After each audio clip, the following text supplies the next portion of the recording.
আজ আমার পরিবেশনা জসিম উদ্দিনের লেখা বাঙালির হাসির গল্প নাপিত ডাক্তার। ছোট একটা শহর, সেখানে সবচাইতে বড় ডাক্তার হয়ে পড়ল এক নাপিত। ছোটোখাটো অসুখে এটা ওটা ওষুধ দিয়েই শুধু নয়, ফোঁড়া কাটা থেকে শুরু করে কাটা ছেঁড়ার কাজ অতি সহজেই করে দিত। এই সব কাজ করতে করতে ডাক্তাররা কত রকমের যন্ত্র ব্যবহার করে।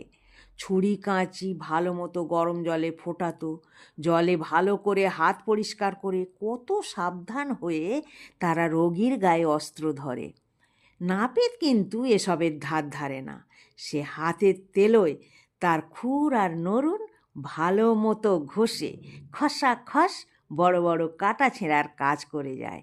এমন পাকা তার হাত, কারোর ফোঁড়া হয়েছে, ব্যথায় চিৎকার করছে, দেখি দেখি বলে খুর চালিয়ে কাজ সেরে দিত। রোগী আরাম পেত। গলায় মাছের কাঁটা ফুটেছে, দুষ্টু ছেলে খেলতে খেলতে মার্বেলগুলি কানের মধ্যে ঢুকিয়ে দিয়েছে, আর বার করতে পারছে না। নাপিত নরুনের আগা দিয়ে গলার ভিতর থেকে মাছের কাঁটা বার করে আনে, কানের ভিতরে নরুনের আগা ঢুকিয়ে দিয়ে মার্বেল বার করে আনে। শুধু কি তাই, পিঠে ফোঁড়া হলে তাকে বলে কার্বঙ্কল। বড় বড় ডাক্তাররা সেটা কাটতে হিমশিম খেয়ে যায়। চোখের পলক ফেলতে ফেলতে নাপিত সেখানে খুর চালিয়ে দেয়। এসব কাটাকুটিতে সব রোগী কি ভালো হয়? কোনোটা ভালো হয়, কোনোটা হয় না। এরূপ ডাক্তারের বেলাও হয়ে থাকে। তাদের হাতে কি সব রোগী ভালো হয়? শহরের সব লোক তাই অসুখে বিসুখে নাপিতকেই ডাকে। ডাক্তার ডাকলে এত টাকা দাও, অত টাকা দাও, তারপর ওষুধের দাম দাও। ওষুধ তো তার মুখে মুখে। গরম জলে সেঁক, হলুদের গুঁড়ো প্রলেপ, পেটের অসুখ করলে আদা নুন খাও, তাতে না সারলে জোয়ান গুঁড়ো খাও, জ্বর হলে তুলসীর পাতা, নিমোনিয়া হলে আকনের পাতা সেঁক। এসব ওষুধ বনে জঙ্গলে পথে ঘাটে যেখানে সেখানে মেলে, তাই নাপিতকে দিয়ে সকলে চিকিৎসা করাতো। শহরের আর সব পাশ করা ডাক্তাররা রোগীর অভাবে ভাতে মরে। নাপিতের ছেলে মেয়ে দুধে ভাতে বড় হয়। একদিন ডাক্তার একত্র হয়ে ভাবতে বসল কি করে তাদের পসার ফিরিয়ে আনবে। এক ডাক্তার বলল, দেখো ভাই, আগে আমার বাড়িতে রোজ সকালে শত শত রোগী এসে ভিড় করত। টাকা পয়সা তো দিত, সাথে এসে কলাটা মূলোটা যেদিনের যে ফল তাও দিয়ে যেত। এই যে আমের মরশুম, আমার ছেলে মেয়েরা আম মুখে দিয়েও দেখল না। আর নাপিতের বাড়িতে গিয়ে দেখো। আর এক ডাক্তার বলল, আরে ভাই ছেড়ে দাও তোমার আম খাওয়া, রোগীপত্তর আসে না। টাকা পয়সার অভাবে এবার ভেবেছি ওষুধ মাপার পালা পাথর আর বুক দেখাবার টেথিস্কোপটাও বেচে ফেলব।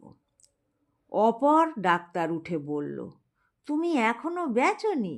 এই দুদিনের বাজারে চালের যা দাম, ডাক্তারি যন্ত্রপাতি তো কবেই বেচে খেয়েছি।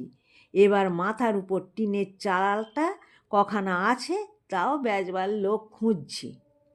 ওপাশের ডাক্তার বলল, ভায়া হে, এসব দুঃখের কথা আর বলে কি হবে? দেখছো না আমাদের সকলের অবস্থা ওই একই রকম।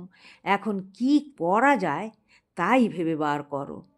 আর এক ডাক্তার বলল, দেখো ভাই, বিপদে পড়লে বুড়ো লোকের পরামর্শ নিতে হয়।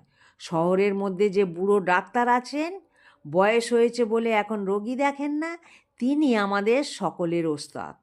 চলো যাই, তার কাছে একটা বুদ্ধি চাই, কি করে আমাদের পূর্বের পসার বজায় রাখতে পারি।